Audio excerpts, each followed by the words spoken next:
Welcome back to KK Massage Tutorials at Simple Fix with KK. SC Verma Solutions Chapter 7 Exercises Question 27 Circular Motion. R radius वाले एक cylindrical room के wall के सहारे एक m मास का block एक horizontal circle में move करता है। रूम के जिस फ्लोर पर ब्लॉक मूव करता है वह स्मूथ है, किंतु ब्लॉक और दीवार के बीच का फ्रिक्शन कोफिशिएंट म्यू है।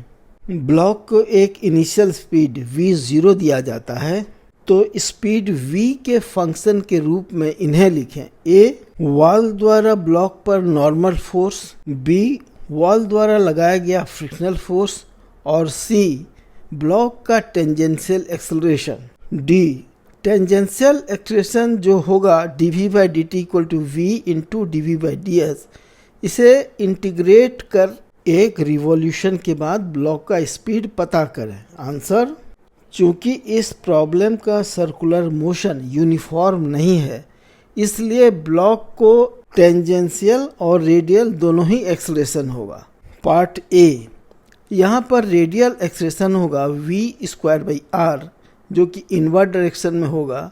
यह एक्सेलरेशन सेंट्रीपिटल फोर्स के कारण होगा जो कि वॉल के नॉर्मल फोर्स के द्वारा प्रोवाइड किया जाता है। तो normal force by the wall N equal to centripetal force equal to mv²/r, ये पहले पार्ट का आंसर होगा।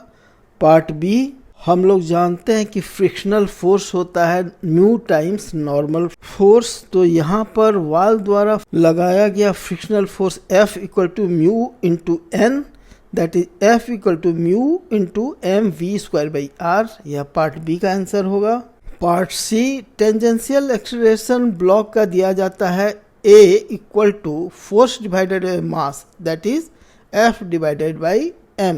यहाँ पर टेंजेंशियल डायरेक्शन में सिर्फ फोर्स ऑफ फ्रिक्शन है और इसका डायरेक्शन स्पीड के डायरेक्शन के अपोजिट है, इसलिए यह फोर्स ब्लॉक में रिटार्डेशन पैदा करेगा।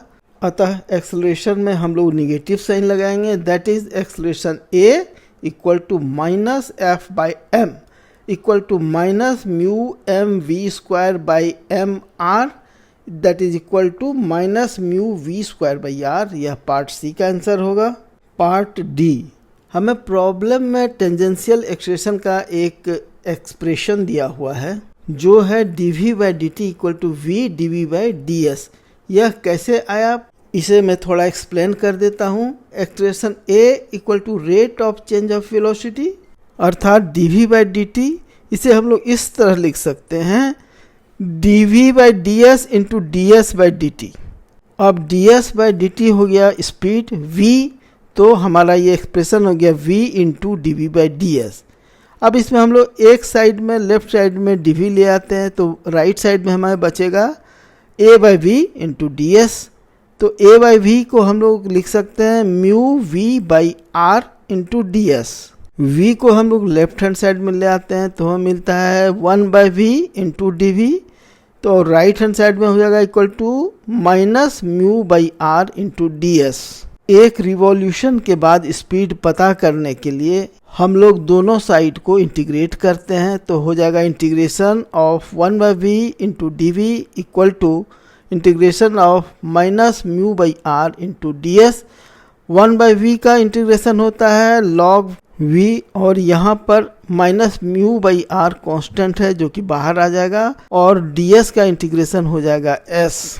लेफ्ट हैंड साइड में स्पीड का हम लोग लिमिट रखेंगे v0 टू v, और राइट हैंड साइड में s का लिमिट हम लोग रखेंगे 0 टू 2πr, क्योंकि एक रिवॉल्यूशन में जो डिस्टेंस कवर करेगा ब्लॉक वो होगा 2πr। लिमिट का वैल्यू हम लोग रखते हैं तो हमारा लेफ्ट हैंड साइड में हो जाएगा log v minus log v0 equal to right hand side में under bracket minus mu into under bracket 2πr minus 0 equal to minus 2π म्यू। log v minus log v0 हो जाएगा लेफ्ट हैंड साइड में log under bracket v/v0, और right hand side में तो हमारा है ही माइनस 2π म्यू। चूंकि यह नेचुरल लॉग है तो इसका बेस e होगा, तो हम इसे इस तरह लिख सकते हैं v/v0 equal to e to the power minus 2π mu तो इससे हमें एक रिवॉल्यूशन के बाद ब्लॉक का स्पीड v मिलता है equal to v0 into e to the power -2πμ। यही हमारा आंसर होगा। वीडियो सॉल्यूशन देखने के लिए धन्यवाद। कृपया वीडियो को लाइक और शेयर करें तथा इस चैनल को सब्सक्राइब करें। थैंक यू, धन्यवाद। Visit again.